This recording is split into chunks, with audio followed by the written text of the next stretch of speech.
A couple of years ago, I ran a carnivore diet experiment and I pulled my blood work before and after. There's a whole entire video series about this. If you're new here, go back to my channel and check it out. But I did that because I wanted to see what happened as a result of that. Now here's some results straight up. My total cholesterol went from 225 to 466 after 30 days. My LDL went from 150 to over 350. It was quite literally off the charts. It was not even reported on there. Now, if you show that to most doctors, including mine, they panic, like mine did. But if you show this to the internet, half of them, particularly the people that are supporting low-carb carnivore diets, they will tell you that you don't have anything to worry. Well, because a lot of the low-carb world will tell me that, hey, like that's actually a good thing. My numbers look good. My HDL, the good one, actually went up. The particle size, which I'll get into, stayed big and fluffy. That's the kind that these people are telling you they're harmless. But one number in my labs actually more than doubled. And it's the only one on that page that actually predicts a heart attack. And there's a second number that I didn't even test for, but I definitely should have, that predicts it even more. By the end of this video, you know exactly what those numbers are, why they all beat a cholesterol test that you already get, and why your doctor probably has never ordered it. And I'll show you exactly what my numbers meant.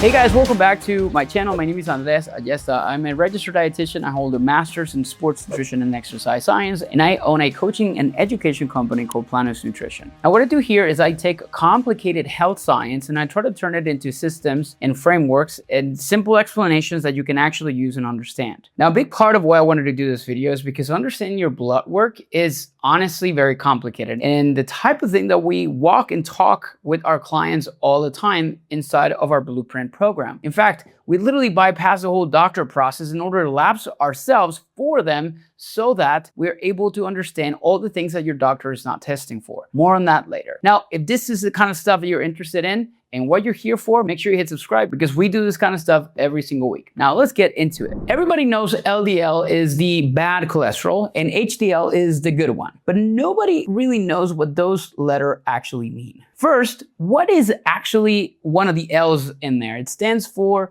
lipoprotein. These are all lipoproteins. Cholesterol and fat do not dissolve in your blood. Blood is basically water. And fat and water, they don't mix. I mean, you can think about oil in a glass of water. You know what happens. So your body can't just float cholesterol around loose. It wraps it into a shell of protein, like packing cargo into a truck. That package is the fat inside, and the protein shell around it is a lipoprotein. It wraps it, if we think about this as your lipoprotein, that shell or the outer layer is what's going to be a protein shell. And the package inside of it, what's in here, that's actually going to be the fat. And this whole thing makes a lipoprotein. Fat, essentially, in a protein wrapper. That's a truck. Now, the cholesterol is the cargo. And here's the part that I want you to hold on to. There are really only two types of truck that matter. The first one is the one that leaves your liver full of fat and drops it off as it goes, which I'm going to walk you through what that is in a second. And we call that your VLDL, which is this one right here. Halfway empty, and it becomes something called a remnant. And once it's mostly dropped its load, it's actually something called LDL, which is something you've seen in your blood labs. But don't get really lost in the names. It's one truck that actually goes through 3 different time points. The second truck, it's a completely different vehicle that has a completely different job. It's not even in that same route that these ones are. Everything else in this video is going to be about these parts right here. Now, those names, VLDL, LDL, that first letter stands for density, as it says in here. It's only telling you how much fat versus protein is packed inside as the truck empties out. You don't have to overthink that. Now, here's the one thing I do want you to hold on to. The first truck, the ones that drops off fat and builds plaque, it carries a tag. That's a protein called ApoB. One truck, one tag. HDL doesn't really carry it. That tag is the whole game because the rest of this video comes down to one question your regular cholesterol test never answers, which is how many of those tag trucks are actually on the road. Now, when a doctor measures LDL cholesterol, they're measuring the total weight of the cargo inside of the truck on that highway. But when they measure ApoB, they're counting the total number of trucks on that road. The distinction changes everything because traffic accidents are caused by too many trucks, not how heavy the cargo is. So if you count the tags, you count the trucks, which is why ApoB numbers in your labs is really helpful. So your regular panel, when you're looking at your LDL, it tells you how much cholesterol your trucks are hauling, never how many trucks. Now your ApoB counts how many trucks are actually in that highway. Now, based on this truck analogy, everyone falls into one of 4 highway scenarios, which I'm going to break right now for you. The first scenario, which is this one right here, is when you have lots of trucks and they have a low cargo or they're running light. That's low LDL and high ApoB. This is a traffic jam of tiny packed delivery vans because they're not really trucks. And even though the total weight of the cargo is low, you have a massive number of small trucks on the road bumping into your arterial walls. This means that this is very high heart risk. And a standard cholesterol test will completely miss that. Now, the second scenario is when you have, which is this one right here, is when you have heavy cargo, many trucks. This should mean heavy. And that means your LDL is high and your ApoB is high. Now, this is a crowded highway full of standard trucks carrying heavy loads. This is obviously also a high heart risk. Scenario number 3 is when you have heavy cargo, but you have actually few trucks, which is this right here. This is a handful of massive giant semi-trucks. They carry a ton of cargo weight, which freaks doctors out on a standard test, but because there are very few physical trucks on the road, the highway stays safe. This means a lower heart risk. And the scenario number 4, which is this, is when you have few trucks running light. The highway is completely clear, there are very few trucks and almost no cargo. This is the ideal lowest heart risk scenario. Now, when you're looking at a blood panel, it handles LDL fine. That's the stuff that you'll see in there. It's 2 other particles that it can't see.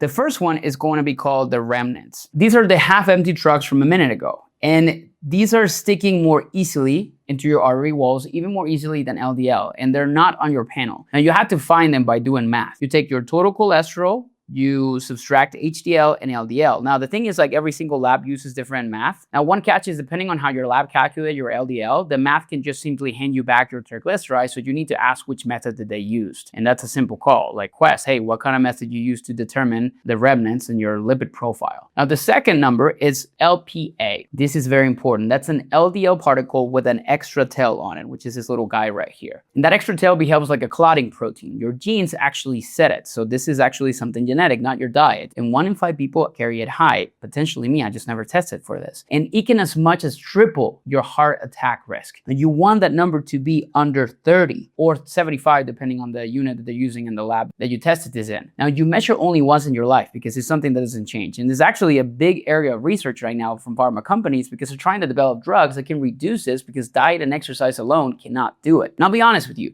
when I ran those carnivore labs, I didn't really test this, and I should have, but most people never have, and you totally should. Now, let's talk a little bit about what the internet literally told me when they saw my labs, when I actually share about them. There's an idea that LDL comes in different sizes. Big fluffy ones, small dense ones. It's actually not an idea, it's true. And the story goes, well, if yours are big and fluffy, you are typically safe. And it wasn't invented from nothing. Small dense particles do show up more in heart disease. But then a lot of the researchers studying this stuff asked the obvious question, well, does size still matter once you count how many particles are actually there? And when they counted, size stopped predicting anything. In the genetics, it actually fell apart completely. If anything, the bigger ones look slightly worse. Going back to our highway, a particle doesn't get small because it's a completely different kind of vehicle. It gets small because it lost its cargo load along the way. At the end of the day, a big semi-truck and a small delivery van are both small enough to fit onto the highway and crash into the guardrail. In fact, when a large fluffy truck crashes, it actually dumps more debris into the road because its cargo hold was completely full. That is why particle size doesn't save you. If your total truck count, ApoB, is high, your risk is high, no matter the size of the trucks. Here's something crazy that I learned recently. You actually don't even need to test for particle size. The only thing you need to do is you need to take your LDL and you need to divide it by your ApoB. You do need that. And it gives you your particle size and it gives you a ratio. If it's about 1.3, you got the big fluffy ones. Size was never its own thing. It's just your cholesterol literally divided by your particle count, so your ApoB. So watch what mine did. Before my carnivore, my ratio was 1.4. After carnivore, it was exactly the same, 1.4. It was identical. And this is textbook large, buoyant, fluffy particles before and after. Now, the internet would have looked at that and told me like, oh, I'm perfectly fine.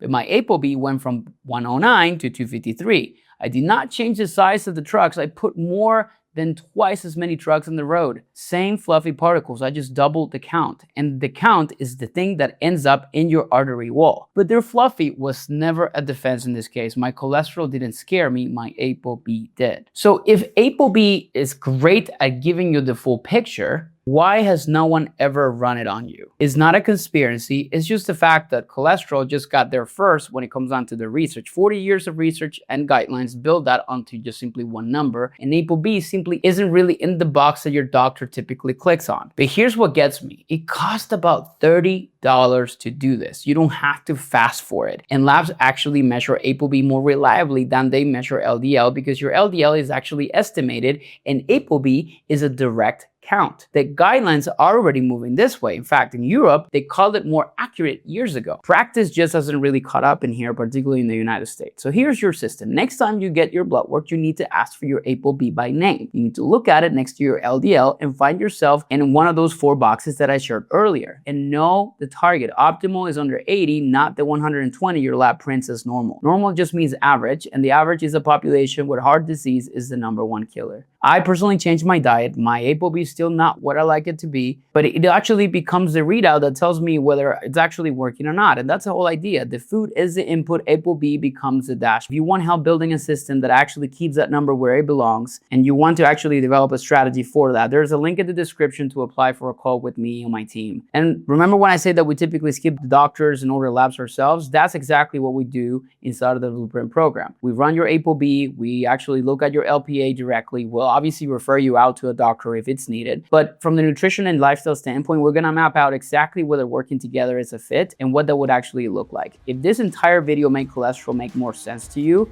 for the first time ever, I would appreciate in return if you can hit like and subscribe. And of course, drop a comment and let me know your thoughts, questions, debates, things that you don't agree with. And I would love to actually have and establish a conversation. It really and genuinely helps the channel. Thank you so much for watching, and we'll see you guys on the next one.